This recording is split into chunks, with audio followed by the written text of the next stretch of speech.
1964, New York. A woman named Kitty Genovese is murdered right outside her apartment building. The story that made her famous isn't about the murder. It's about who was watching. Newspapers reported 38 neighbors heard her screams, watched from their windows, and not one of them called the police. That story became one of the most famous case studies in all of psychology. It's in almost every psychology textbook. It has a name, the bystander effect. Here's the twist most textbooks leave out. The 38 witnesses probably never existed. In 2007, researchers went back through the original police files, trial records, and interviews. The number 38 appears nowhere in the police record. Nobody knows where it came from. The attack actually happened in two parts, 10 minutes apart, and the fatal one happened in a stairwell almost nobody could see. Some neighbors did call the police. One woman held Kitty as she was dying. The tidy, horrifying story of 38 silent witnesses was largely a myth.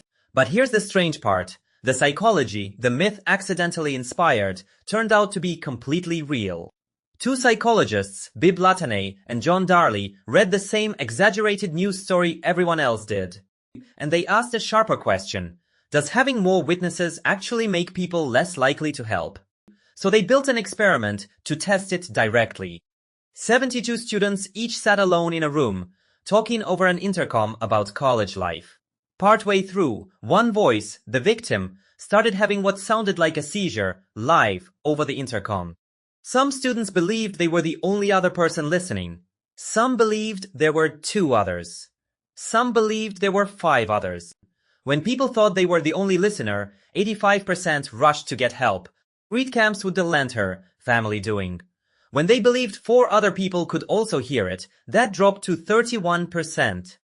In the South 2018, own has been so stichem of warriors names. More people listening didn't mean more help. It meant less and slower. Psychologists call this diffusion of responsibility. When everyone can share the blame, everyone quietly assumes someone else will act. It's not that people stopped caring. In interviews afterward, they were visibly distressed, hands shaking, voices breaking. They just each, individually, assumed somebody else was already calling for help. And because everyone assumed that, almost nobody actually did. A second experiment made the effect even stranger.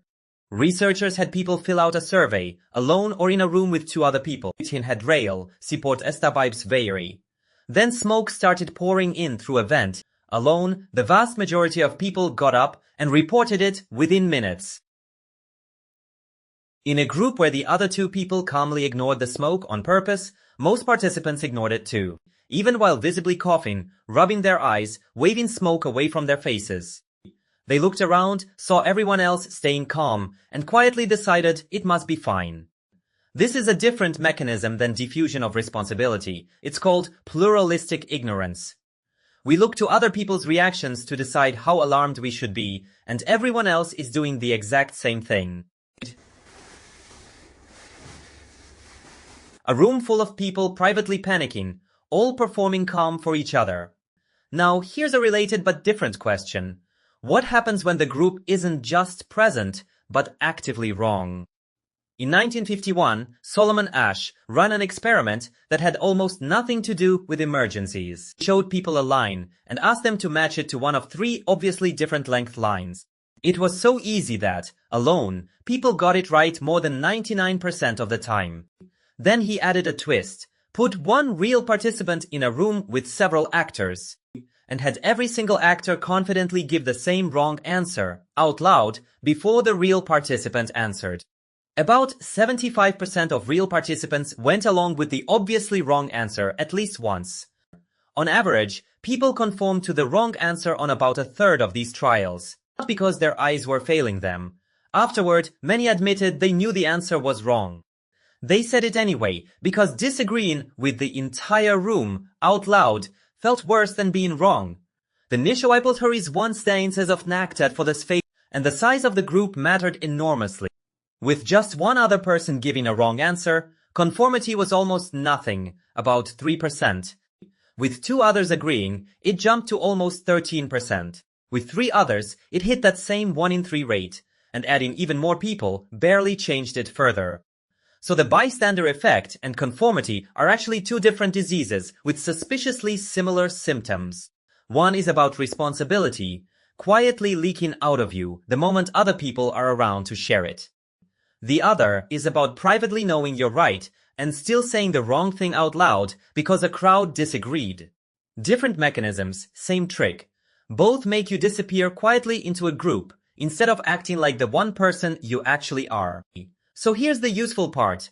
Is there any way to actually break the diffusion of responsibility in the moment?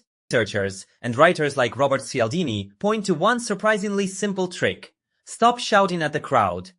Instead, pick one specific person, describe them out loud, and give them the job directly. You, in the blue jacket, call 911. Suddenly, there's no ambiguity left for anyone to hide inside. That one sentence collapses the entire diffused crowd back down to a single, clearly responsible person. You. And once you're looking for it, this shows up in far less dramatic places too. A question sits unanswered in a group chat for hours, because everyone assumes somebody else will reply. In a meeting, everyone privately thinks the plan is a bad idea, but nobody wants to be the first to say it. Same diffusion, same silent conformity, just wearing a much more boring everyday costume. Which brings us back to where we started. Kitty Genovese, and that famous, mostly invented headline, the 38 witnesses were never real. That specific detail was, essentially, journalism gone wrong. But the myth accidentally stumbled onto something completely true. Crowds really do make people less likely to act. That part has now replicated in labs, in staged emergencies, and in real ones again and again.